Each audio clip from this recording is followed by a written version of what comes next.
ऊंचा जरा सा I बोले। have examined this lady who was lying completely in bed and she was cooperative throughout the examination. On inspection, the bulb was normal. There was no wasting or obvious fasciculations. On थोड़ा सा ऊंचा था Okay. वो नहीं video में नहीं आता। the tone was decreased on the right side and the power was 1/5 on the right side and 5/5 on the left side. Coordination could not be assessed because of the weak power. The reflexes were exaggerated on both sides and the planters were bilaterally off. And on examination of the cranial nerves, grossly injured. So, in the end, my differential diagnosis is stroke and can be as well and can be cerebral abscess. I would like to do further examination to confirm my diagnosis. First, I would like to do a CT scan to rule out any. First of all we will discuss about the findings. हम इसके बारे में discuss करेंगे। बच्चा कह रहा है कि पावर वाज 1/5 इन 1 लेग, ठीक है ना, और उसने कहा कि पेशेंट को जो है वो स्ट्रोक हो सकता है, लेकिन साथ उसने कहा कि प्लांटर्स बायलैटरली अप गोइंग थे। So how can you justify this?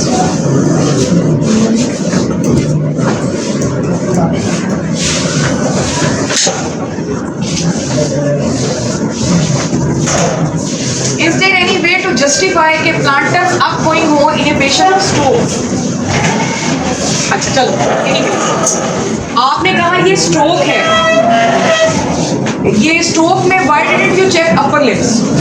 वो मिस कर दी? अच्छा स्ट्रोक था इसको तो सेवंथ नर्व भी इसकी इन्वॉल्व नहीं थी। और कौन कौन सी क्रिटिकल नर्व्स आपने चेक किया? 3, 4, 6.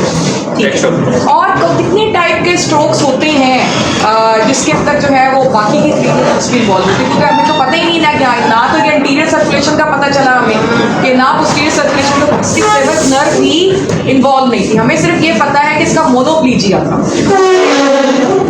उससे हमने अंदाजा लगाया, शोर ना कर, उससे हमने ये अंदाजा लगाया कि ये स्ट्रोक है। अब स्ट्रोक्स कितनी टाइप्स के होते हैं और उसमें फिर हमने क्या क्या चेक किया? Can be cerebral strokes also.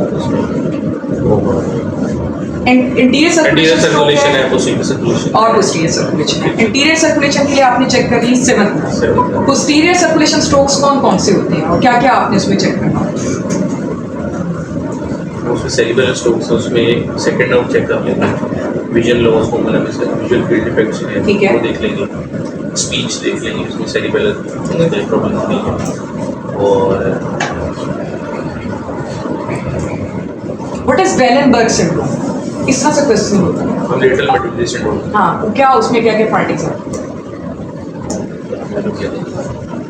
रजा तुम बताओ। इस तरह बच्चे कंफ्यूज होते हैं। अब इसकी नॉलेज जबरदस्त है, मैंने इसको देख लिया है बोर्ड में, थ्योरेटिकल में ये बिल्कुल जबरदस्त है, लेकिन चूंकि उसको पता है कि मैंने जो की है गड़बड़, वो उसके असरात उस पर से जा नहीं रहे। जी, जो मेडुला के लेवल पे लैटरल क्रेनियल नर्व्स है वो बेटा साइंस बता देना क्या एक साइड का हेमिपेरेसिस होगा और ऑपोजिट साइड की क्रेनियल नर्व इन्वॉल्व होगी। उल्टा बोल रहे हो तुम। एक साइड इसका मेरे वाला हाल है। का राइट साइड ये हेमिपेरेसिस हमेशा उल्टा बोलते हैं। जो तुम्हारे दिमाग में चीज आती है ना पहले, तुमने उससे ऑपोजिट बोलना है, वही सही है। ये रूल ऑफ द थंब है, ठीक है? एक साइड की हेमिपेरेसिस है और दूसरी साइड की क्रेनियल नर्व इन्वॉल्व है। नहीं, आप इसको कहो दूसरी साइड नहीं, ipsilateral involvement of the face, यानी जिस साइड का स्ट्रोक है उस साइड का फेस जो है वहां पे आपकी सेंसेशन चली जाएगी। रूल ऑफ थंब याद रखिए, ठीक है? वो आपकी सेंसेशन चली जाएगी। उस साइड का आपको हॉर्नर सिंड्रोम हो सकता है, ठीक है? उस साइड की आपकी वो नर्व्स 9/10 जा सकती हैं, मतलब आपका गैग जो है वो नहीं होगा, इंटैक्ट नहीं होगा। और ऑपोजिट साइड का जो बॉडी है वहां पर हेमीपेरेसिस तो इतना नहीं होता, लेकिन ज्यादा हेमीसेंसरी लॉस होता है। तो सिंस हेमीपेरेसिस भी हो सकता है ऑब्वियसली, क्योंकि डिजीजेस डोंट फॉलो फॉल्स। सो अब इसमें से हमने फिर कितनी चीजें चेक करी? सेरिबेरल सिम्टम्स भी आते हैं, ठीक है? तो अब इसके रेलेवेंट एग्जामिनेशन को अगर मैं आपको दोबारा से मौका दूं, तो आप अगर आप इसको तरतीब दें तो आप क्या क्या इसमें करना चाहेंगे? क्योंकि अब आपने अपना रेलेवेंट एग्जामिनेशन बढ़ा ली है, अगर आप उसी वक्त इस चीज का तयन कर लेते हैं कि इंटीरियर सर्कुलेशन स्ट्रोक है, तो आपका रेलेवेंट एग्जामिनेशन के अंदर आपकी सिर्फ 7th नर्व रह जाती। ज्यादा से ज्यादा आप विजुअल फील्ड चेक कर लेते, पल्स चेक करते, ब्लड प्रेशर चेक करते और खत्म था।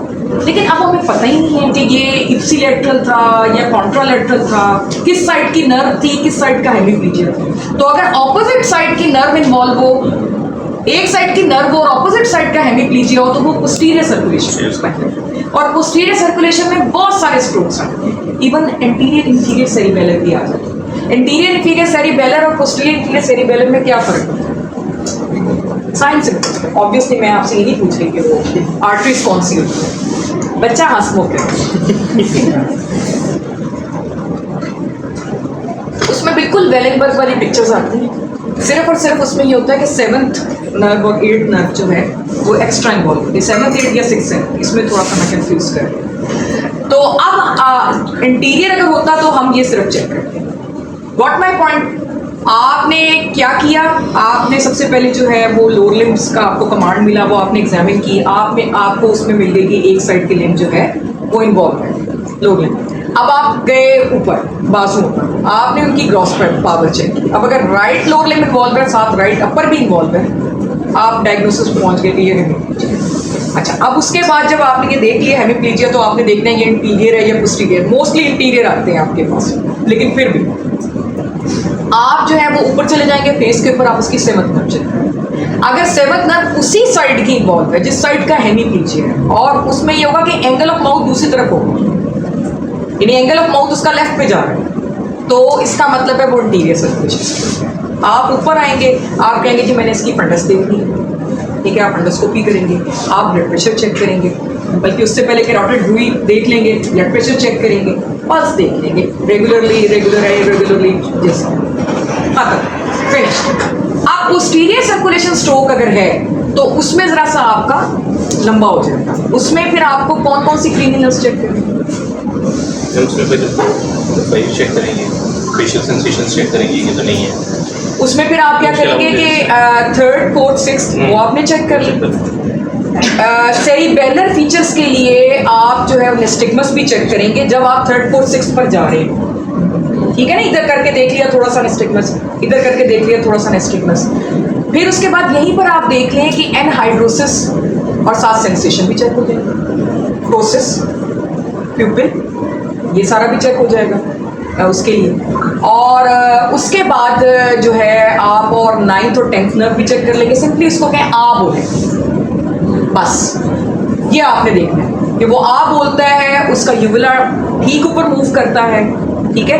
पैलेटल आर्च जो होती है वो इप्सिलेटरल फ्लैट हुई होती है और यूवुला ऑपोजिट साइड पे गया होता है। ये भी मैंने अपने वीडियोस में बताया, ये जरा कंफ्यूजिंग सी चीज़ है कि पैलेटल आर्च इप्सिलेटरल है, यूवुला ऑपोजिट साइड पे। अगर मैं भी गलत नहीं बोल रही हूँ, मेरी मुझे भी रजा वाली बीमारी है, मैंने उल्टा ही बोल रहा हूँ। खैर एनीवेज, इसको चेक भी कर लीजिएगा, ये थोड़ा सा आप लोगों को जगाने के लिए भी होता है कि आप मेरी मिस्टेक्स भी निकाल सकते।